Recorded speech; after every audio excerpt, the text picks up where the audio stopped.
Hello, welcome to the boardroom and the universe where strategy and soul connect. I'm Nicole George and this is Chris Melville. What happens when a woman who lives by structure sits down with a woman who lives by flow? That's me. You get real, raw, and deeply honest conversations that will challenge the way you think, lead, and move through life. Chris and I have built two amazing businesses and have also left the corporate. I lead with the universe. Chris leads with the boardroom, but together we are the yin and the yang. Each episode will go ahead, we will go head to head on the tension topics that nobody wants to talk about. Two perspectives, one conversation, zero judgment. This is not about who is right. It is about expanding how you lead in business, in life, and yourself, because the most sovereign CEOs know how to hold both. And today we're going to be talking about the spreadsheet versus the signs, two very different types of data, but Chris and I both lead with each of them in our own way. And so we're going to find out what the real evidence is in your business today and what actually counts. So, Chris, do you Hello, have any Nicole. do you have any thoughts off the top of your head about our topic today? Oh my God, there's just so much gold in data. It's just so much gold in data. A lot of my clients come to me and they're like, "Oh, I'm tired of living in feast or famine. I want like consistent revenue." And consistent revenue means building a pipeline, a viable pipeline. And in my opinion, you cannot build a viable pipeline that you can count on without using, shall we say, empirical data. Mm-hmm. Mm-hmm. Yeah. Yes, yes. And I would say there is so much when you tap into your body because even though the numbers might be saying yes, Chris, your body might be saying no. And so how do we know which one to listen to? That's what we're going to be talking about today is how do we use data as a tool for clarity versus a tool for control. And so, as we go through today, really notice where you're drawn to. I know for me, I am not drawn to data in the way that Chris is by any means. And it's not because I am avoidant of the numbers. I do use them to inform me. I'm just more attuned to the energy of that thing and whether it feels good or not in my body. So let's just take like a funnel, right? I got rid of our funnels and all of that years ago because I prefer personal connection with people. And so I do all of our marketing, if you will, through voice notes because that's my deep connection to people. I want to feel into their energy. So we have zero funnels here at the Sovereign Magazine. There's no email list. There's no, you click on our DMs and you get an instant message. None of that because I want that personal connection. But Chris, what do you think about the data and using it for control versus clarity? I'm not so sure I would call it control. I'm assuming that you're saying I'm the controlling one, right? No, no, no. I'm saying I would use it as control. If I was so stuck Okay. into the numbers, then I would lose touch with my body about whether, like, if I was seeing month over month, I was increasing in revenue, but I'm Mhm. doing it from a place that's unaligned, then I would be losing my connection with myself. Does that make sense? If I'm Yeah, just it does. chasing the numbers. Yeah. So for me, numbers are about being able to recognize patterns, right? I worked with a client recently who she works with really big corporate businesses. And she's like, I don't understand why I never have any cash. And I'm like, well, when are your best months for sales? And she's like, well, I don't know. I can tell you how much cash I've got coming in every month because I've got people on, monthly payments. Like, I'm not asking about that. I'm asking about when do you sell? And when she went back and reviewed her numbers, she was completely shocked because she realized that she had 3 months out of the entire year where she got consistent big sales. And she had another couple of weeks in one other month where she might get a few sales, which meant for 8.5 months, she wasn't selling anything. And until she went back and reviewed those numbers, She didn't understand that. And this explains why she doesn't have any cash coming in, right? Or why her cash flow is a problem. Um, so for me, I think there is power in understanding the business. It's another way of understanding the business. And then you kind of add in, like, I know my best months for sales, August. Nobody would believe me when I say that, but people buy in August, the last 2 weeks in August, they buy to start in September. Um, December, obviously, January, sometimes April can be a pretty good month as well. So I know that in like the month before that, I want to be like laying the groundwork to start selling, right? Um, and I know in the quieter months, maybe what I need to be doing is focusing on doing direct outreach and looking for a different type of client or using a digital offer, something along those lines, right? Because I understand why some months are slow because I understand my clients. And then you go another level. It's like how many discovery calls do you need in order to convert the number of clients that you need? That for me is how we build a reliable pipeline. Now, I'm going to push back on you about the body thing because I don't feel like anything that I'm doing is not in flow with me. And yes, it's probably because I come from a sciencey background, so I like it. But if I tried to do it more intuitively, I would get stressed. Mm-hmm. I would, because and then I would not be in flow with my body. Mm-hmm. Yeah. Mm-hmm. So Okay.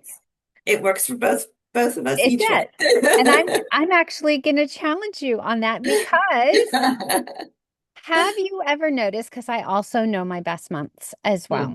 but have you ever noticed that you can challenge that with the energy that you put towards it? So, for example, I work in our sales very intuitively with my energy in terms of if I am not feeling like doing sales, I don't do it because then I think I'm going to attract in clients that are misaligned because my energy is not aligned, right? Yeah, I So get that. have you ever noticed that maybe your energy goes up because you know that's the best sales, and then your energy goes down because that's how sales are in the Hmm. entrepreneurial journey. You're not all about sales all day long. That's just not how Yeah. it works. Um, so I've noticed that I think we're saying the same thing just in two different ways. Our energy goes up when we know the sales are obviously going to be more optimal based on Yep. different data metrics that we have, and our Mhm. energy goes down. But I have broken that mold before when I have been, there was 1 month where I was just like so in the sales mode, and I literally was having like 5 calls a day, Yeah. and I knocked it out of the park for like 3 months straight. Yeah. And they weren't my best months. They were my slowest months. But that's Yeah. because my energy matched where I wanted to go, right? And so we can shift and change the data also based on our energy. So I think what we're both trying to say is both matter. And our energy can shift the data depending on how much we put towards it, right? What is it? What's the saying? Wherever your energy goes, Where your attention goes, your energy energy flows. flows. Yes, right? Yeah. So Yeah. it's the same type of thing. And I feel as though we can get clarity and use the data to Hmm. help us understand these patterns. But we also have internal patterns, right? Yes. You just had a family situation that knocked your whole business upside Mhm. down, and you were gone for like 6 weeks, right? And Yep. so what if that was your April month, one of your best months? That would have looked like on paper that that wasn't your best month, but it was in reality your energy was gone from the business because you had to attend to this family emergency, right? Yeah. And so we have to um take in both sides, I think, our spreadsheet and our soul, because I think they are actually guiding us to the same answer, just in very different ways. Yeah. I guess it depends on which channel your antennae is tuned to. Uh-huh, uh-huh, uh-huh. Yeah. So what But do you do have to be flexible because, you might have a situation where, like, let's say the roof has come off of your house and you've got to get a brand new roof and it's going to cost you 25 grand. You got to come up with 25 grand. You've got to be able to you've got to be able to believe that you can get those cells in, even Mm-hmm. though it's not your best month. Right. Mm-hmm. So I'm Mm-hmm. not saying that it's like, oh, we're only going to sell these months because those are the only months I trust. You Mm-hmm. have to be able to trust that you can sell when you need to. And I feel maybe it's the Vegas girl in me. I feel that I'm playing the odds by focusing on months that I know are really good for me. Mm-hmm. The Mm-hmm. odds are in my favor then. Mm-hmm. You got that gambler in you. Yes, yes, yes, yes. What do you say, or what would you say is a sign, maybe perhaps from your intuition or the universe, that maybe you have dismissed before that, and I'll share a data point, if you Hmm. will, um, that maybe you've missed before that could have helped you? Come on. How many times have I told you I don't have a relationship with my intuition? How could you expect me to know something I've missed? Well, I Would can not think of even a begin lot to of know data points. it. I can think of lots of data points. Yeah. I definitely, I do have spreadsheets, but they're Hmm. very, very, very basic ins and Hmm. outs, very, Yeah. very basic ins and outs. And I have realized in this business in particular, takes about 3 months to double the income. And Hmm. so my energy has to be in it for about 3 months to be able to get to the next level, which is what I just did a little bit ago. And then I've been taking some time off from it, and now I'm back in it again. Hmm. Um, but what I used to do was track every single little detail. And when I do track those details, I notice everything does grow. However, Hmm. we're at a point in the business where it's so busy, I don't have the time to track all those little details anymore. And so Hmm. I do see the benefits of how many calls have I had? How Hmm. many I used to know my conversion rate to the T. I don't even know what it is anymore. I used to know all of that.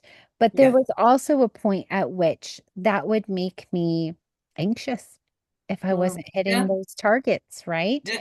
And so I think that ultimately what I ended up doing was just looking at the total revenue and being like, we're good, we can pay all the bills. Like that's what I started doing because it was so hard for me because I was Hmm. at one point I was at like an 80% conversion rate, and then you were like, "Oh, Nicole, should be more like 25, 30%." And that stressed me out, right? Because when we have that constant, what's the word I'm looking for? Not gratification, constant, what's that when you get instant gratification of like, Okay. yes, yes, yes, yes, yes, yes, yes. You're like, okay, I'm doing it right. I'm doing it right. I'm doing it right. Yeah. Yeah. But then there's also the other side is, are you selling too much? Are you over giving? Yeah. And are you, you know, over promising, over delivering, and actually making it too confusing for your clients because you're like, and then there's this, and then there's this, and then there's this. So there's all these factors that you need to look at. And I also get feedback from our clients. And I think we've talked about this on one of our podcasts together about how our clients were saying, yeah, it's a little too confusing. There's too much. So we just simplified everything for them. So this is where data comes in, and it Hmm. is really important. After I got 3 or 4 people saying that our system for how people turn their articles in was too confusing, just stripped it all back. That's important information. So we do need to look at the data. Hmm. Yeah, there's one factor that you left out there as well. It's because you typical Nicole. It's focused on how am I serving people? Am I giving them too much information? Am I overselling? It's also, are you underpricing? Because we're allowed to price the right amount of money, right? Yeah. Mm-hmm. So Yep. that's something and I know that's what we talked about. Yeah. Um, yeah, I think it's You can make it as complicated or as easy as you want to. My spreadsheet is very easy. And to be honest with you, if I'm really on top of the numbers, I go in once a week. But for the most part, it's actually set up so I can go in twice a month. I go in the beginning of the month. Actually, I go in the beginning of the month and transfer my month-end numbers from the previous month into the new month, the ones that I need to transfer over. I track my social media channels. I don't track anything other than growth and level of engagement. Level of engagement, low, medium, high, easy. Um, I track the number of calls I've had and in how many of those calls I pitched my services and whether I want a client or not. So that computes my conversion rate automatically. And I track the amount of money, the amount of sales that I've made that month. Okay. That's it. That's all I track. I went to an event last year at the end of the year, and there was a great social media guy there, but he pulls up this spreadsheet that he uses, and it's just like, and this spreadsheet is just for tracking one social media channel. It's like, how many clients have you reached out to today? How many potential clients? How many accounts have you gone into and started liking their content? And then like 3 days later, or a week later, I think he has it, a week later, you go back to the week before and you look at all the people that you like love bombed on, and then you reach out to them via DM like a week later. So how many have you connected with all of those people? How many other DMs have you sent out every day? What's your engagement rate? How many stories have you put up? What has been the engagement rate on that? So you can start to figure out, how well the content in your stories are doing. That's really heavy for me. And I feel that um, if I had a VA that I could hand all that over to Hmm. and just have them focus on that, because Hmm. that's pretty much I wouldn't say it's a full-time job. It's a full-time for VA hours, because what do we have VAs for? Kind of like 10 hours a week. That's easily 10 hours a week if they're doing outreach for you. Um, I would rather take that time, my time that I would spend doing that, doing revenue generating activity. And yes, some of that with the outreach is revenue generating, but the filling in of that spreadsheet is not. And that's where it's great data. It's data at the micro level. And I don't feel Hmm. like I need that. And most of my Hmm. clients, I don't feel like need that as well. So yes, for me, love the data. There's gold in the data. I will push all my clients to, track data. But there is such a thing as like overcomplicating the data or too much data for Hmm. the level of business that you're at. Yeah. I want to add in one more thing. I actually really do love numbers and spreadsheets Hmm. and organization. It's very important to me. I have ADHD. However, I'm consistently inconsistent with tracking things.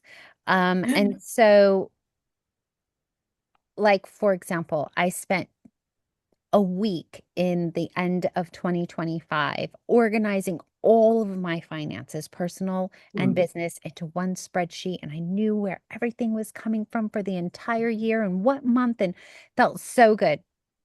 I think I did that through February, and it's like July. I haven't looked at that spreadsheet once again. What do you do about your taxes, though? Where's all the information for your taxes sit? See, all mine sits in my spreadsheet.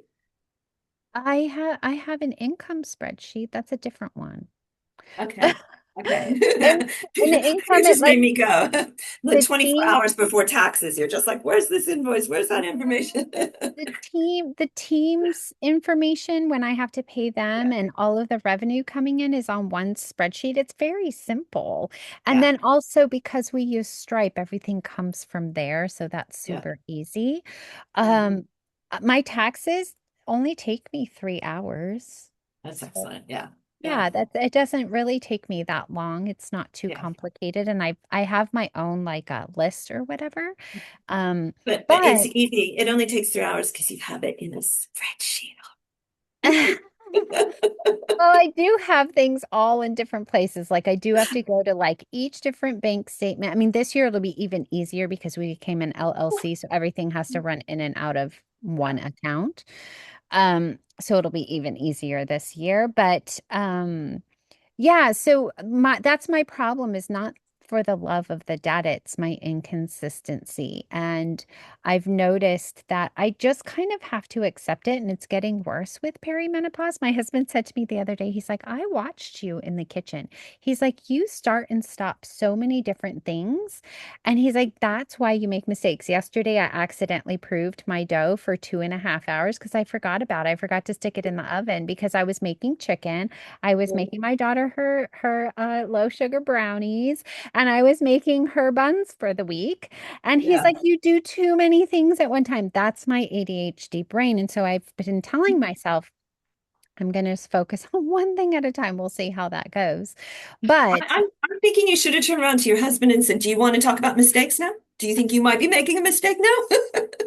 oh no, You no, no. really want to have this conversation?" Oh no, I love feedback like that because it's something I'm already pondering on. If it's something that I already know about myself and he's noticing as well, I'm like, great, give me the feedback. Tell me more because he doesn't have this. He will say to me, I will start the laundry, honey, when I'm done with this. And I'm like, but you have a gap. Like you're waiting like 10 minutes for that thing. Like, why aren't you going to start the laundry? And he's like, no, when I'm done with this task. And I can't think like that. I'm like, I have 10 minutes in between. Let me go start this thing.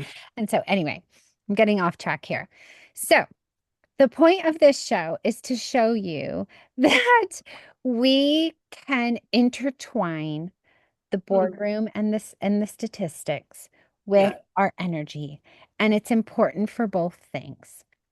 And you need to find your way. You're going to have Mm, so many people on socials telling you this is the magic formula or this is yeah. the magic spreadsheet, like Chris went to that event, or this is the energy you have to have. No, you need to find your way and you will Mm, find a marrying of the both. Or maybe there's one particular one like Chris. She loves her data, but I'm getting her to her intuition. Darn it. Before we leave this earth, Chris, you're going to have your intuition back.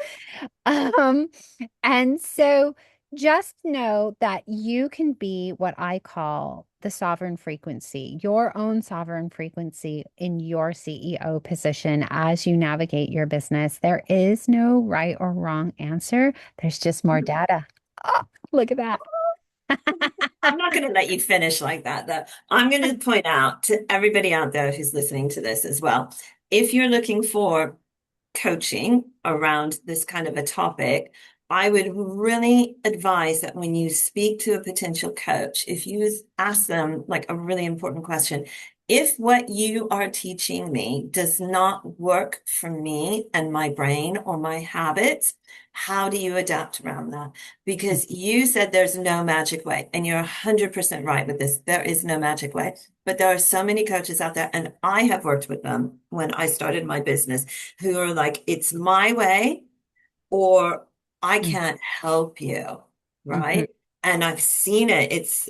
I've seen it where people like they will coach you, and it was really. I went to this group program. There was like 100 people in it, so it was just stupidly busy. And it was video content, and people were coming back and saying, "Well, this doesn't work for my business," and she was ignoring them because she didn't have another way of doing it. So you are so right. There's so many ways to run a business. You have to find the way that works best for you. mhm, And if you're speaking to a coach, you need to ask that coach, how do you adapt to mhm, working my way? Because I'm the one who's paying you. mhm, I can't mhm. work the way that you traditionally teach. And being open to, like Chris, if people don't know, Chris is Sovereign Magazine's in-house coach. When we started working together, Chris, you gave me all of your special sheets, and I tried them. I did. I actually, the reason, and this goes back to my ego, if you will, when we did our, let's say, 6-month goals or whatever they Yeah. were, I didn't hit them. I didn't Mm, hit them and it bummed me out that I yeah. wasn't even close to what I intellectually thought, but intuitively I had the best year, right? And Yeah. so it bummed me out, but you worked with me on like not needing those and you challenged me verbally, which is what I do need, and you asked me, how else would you like to receive this information? What else would work for you? And that's what you're saying is your coach can provide you with. the information that they know works and how their Yeah. clients have had results, but they can also step outside of their own little box and say, well, how do you need to receive this information? But it's not that there's a lack of effort on your end because you do need to try a new way. That's why you're Yeah. seeking help, right? Yeah. Yeah. 100%. Yeah. Okay. All right. Well, if Now you you can are throw out another little quip about data and we can finish. if you are loving these episodes, I think you're going to love the next one. I have been waiting for our next episode for months as we were building this. It's going to be the email list or no email list at Sovereign I think we're going to Magazine. skip that one now. Oh, no, I've been waiting for it. We at Sovereign Magazine, we don't have an email list at all. What magazine do you know doesn't have a subscription list? Your spoiler alerts. Oh, I know. So come back and listen to it because Chris obviously has some feelings about having an email list. If you're liking these, please like, share, subscribe, all of those things. It does help us in the algorithm and reach more people. All right. If you want to connect with me or Chris, all of our details are in the show notes. Sending you love, and we'll see you on the next one. All right. See you later.